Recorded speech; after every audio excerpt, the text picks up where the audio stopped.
Borderlands is one of my favorite game franchises outside of Halo and Team Fortress, and maybe Overwatch.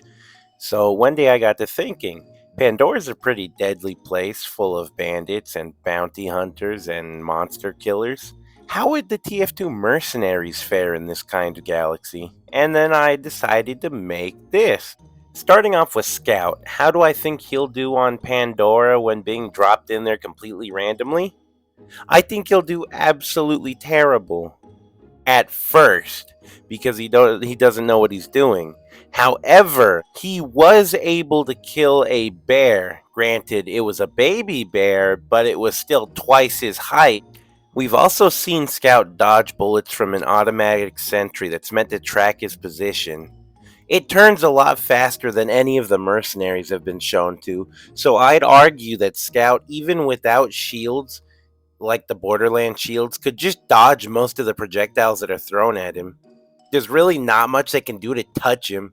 And especially if he does put his shield on, they're never gonna kill Scout. He's like, the only things that are gonna kill him are the badass monsters, the bosses. That's basically it. Vault monsters. It would probably take the entire Team Fortress team to take down one vault monster. Let's just put that out there right now. But Scout would do pretty well. He might actually join up with the Crimson Raiders, since the only other options are joining a corporation, which would probably get him killed because of his incompetence. They don't hide the murders that they commit at these corporations. They just shoot you on sight. And Scout's going to see this at some point and be like, nope, I don't want to work here anymore. And the other option being joining a bandit clan, which could offer him some protection. However, they're going to see how much of a wimp he is, and they're just going to kill him. Like, his only option is to fall in the ranks with the Crimson Raiders. It's just that simple. Next up, we got Soldier.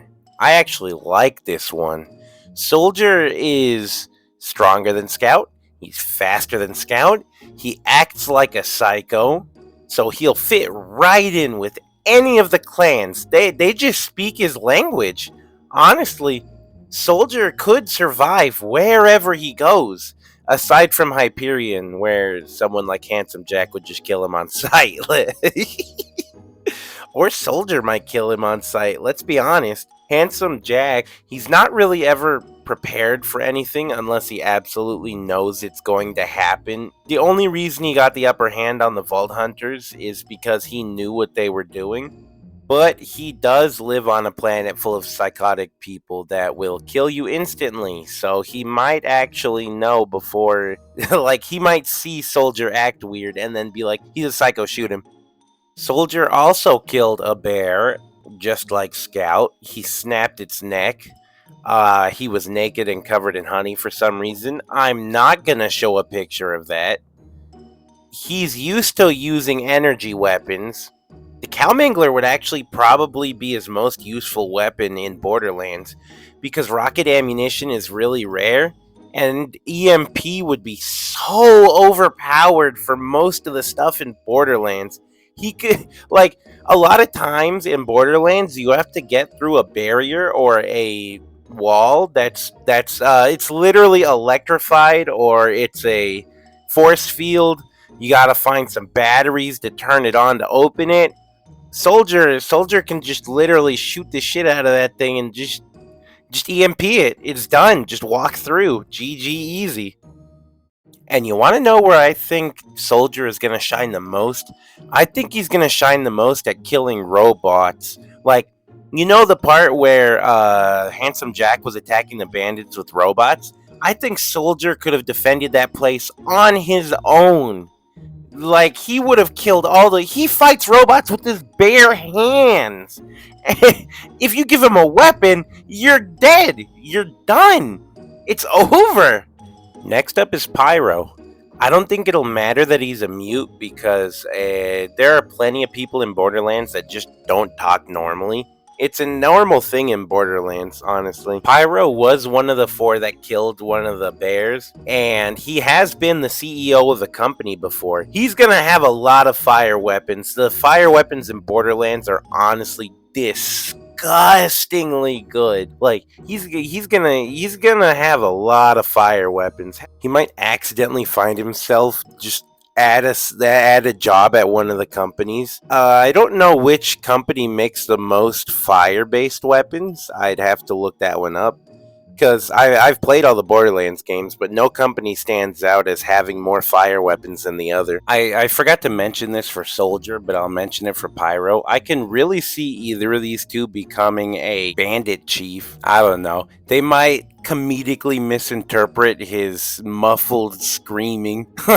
Like, he wants us to kill everybody. I don't know. I think Pyro would thrive in Borderlands. He definitely have one of those shields that every single Borderlands game has, where when the shield goes down, it creates a nova around you, so it burns everybody in a radius around you.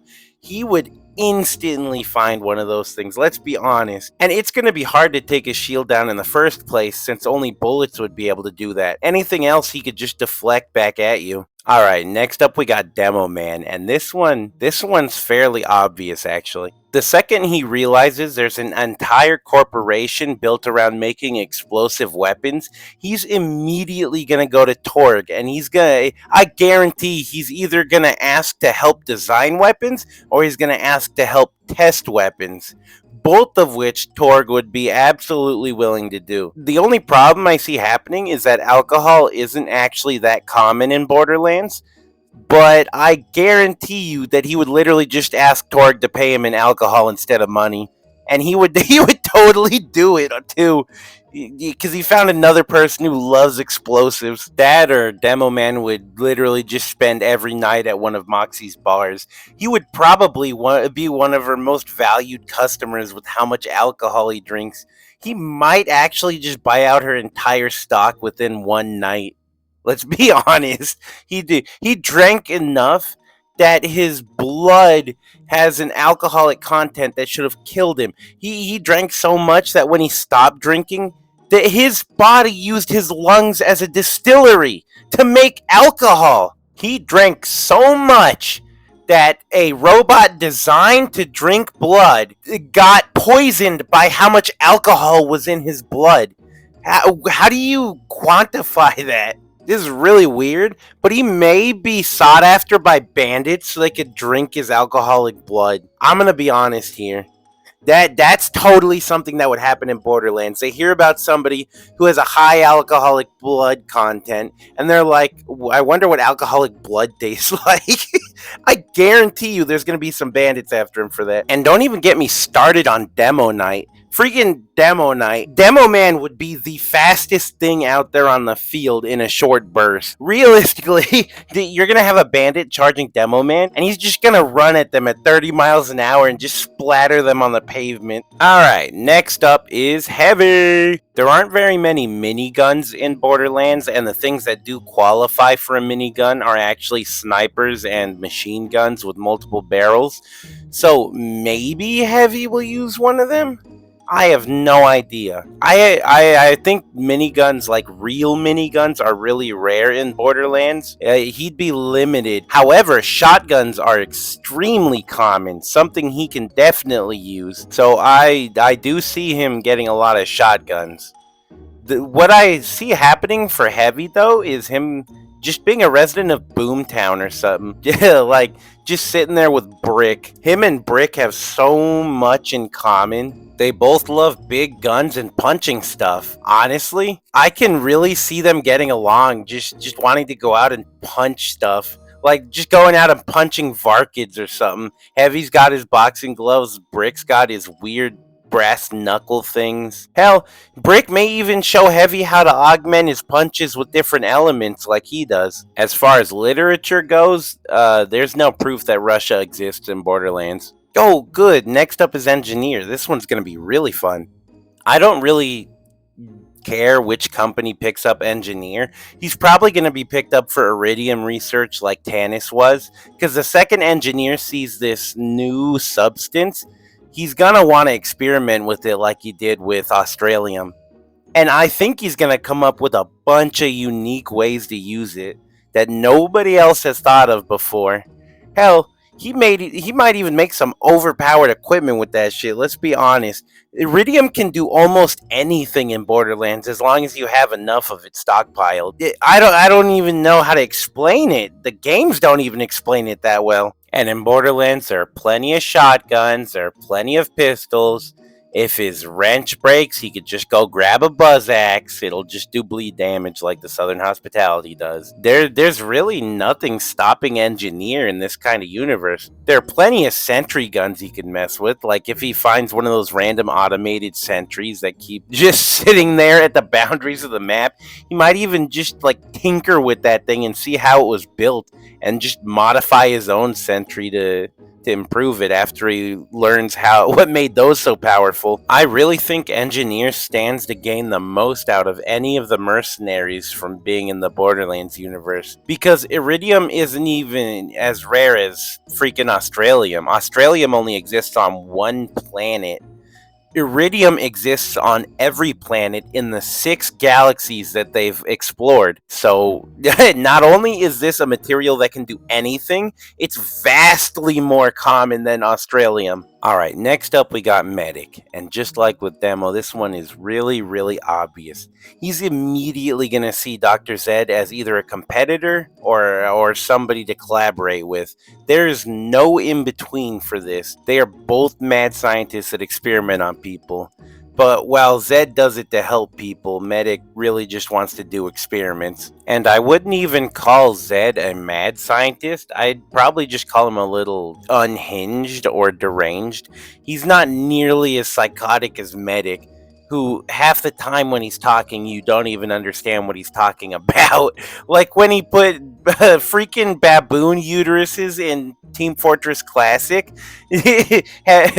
One of the Team Fortress Classic guys was like, baboon uteruses? What the fuck are you talking about? If you put a single uterus, it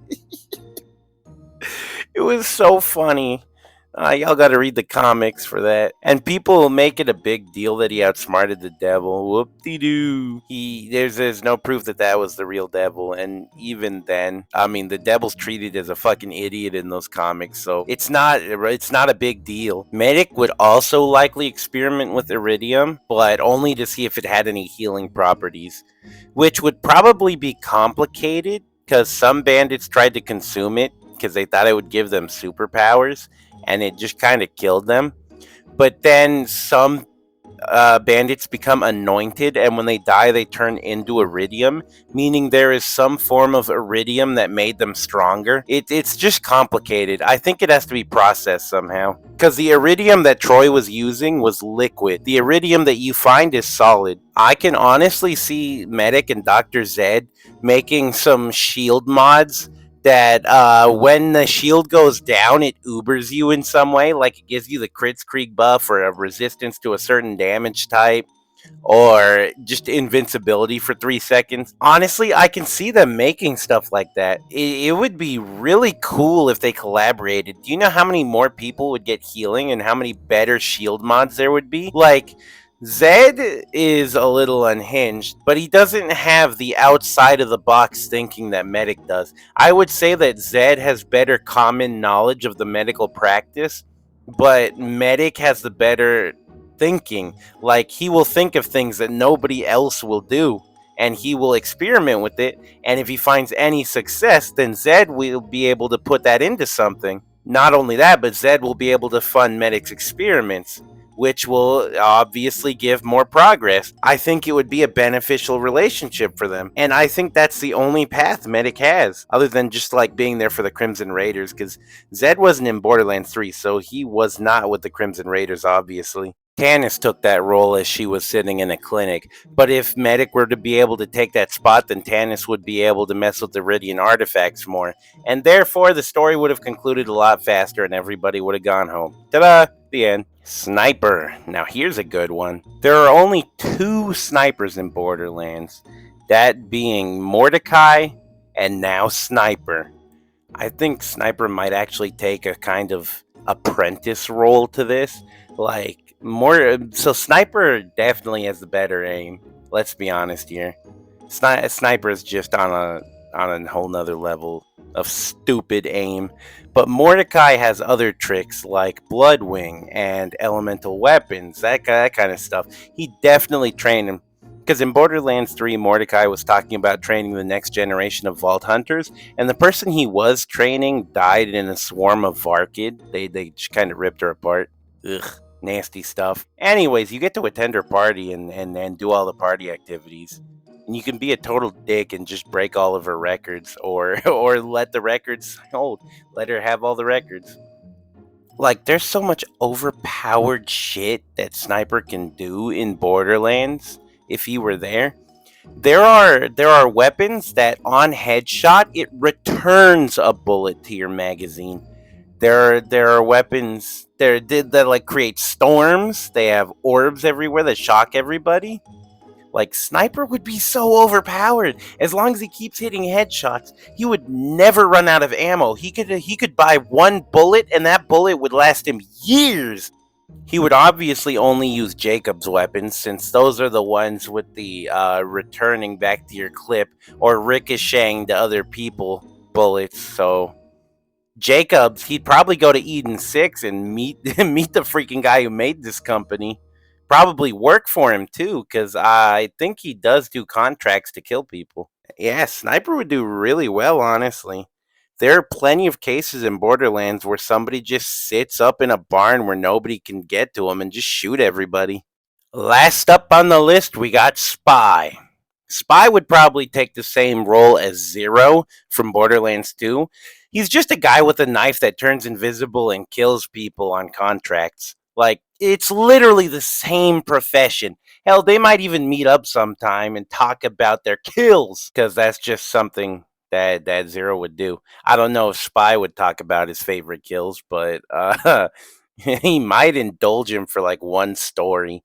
He does have a love of drinking fine wines, but it's never been shown that that kind of alcohol is in Borderlands. Like, I think they only just got like beer and stuff. So he might have a hard time finding some good wines, but he's pretty knowledgeable about it, so he might even be able to just make his own. I don't think that Spy's weapons are gonna be able to bypass energy shields like his pistols. I know his knife will. Energy shields are treated really weirdly, where sometimes damage can go through them and sometimes damage can't. But what's really going to help him is the Enforcer. The Enforcer ignores all resistances, meaning it'll go straight through armor, not energy shields, just the armor. It'll go straight through the armor and kill somebody. So that's something that could be really useful to him. Definitely the kunai could be useful to him. There are a lot of high health characters in Borderlands that he could just take the health from.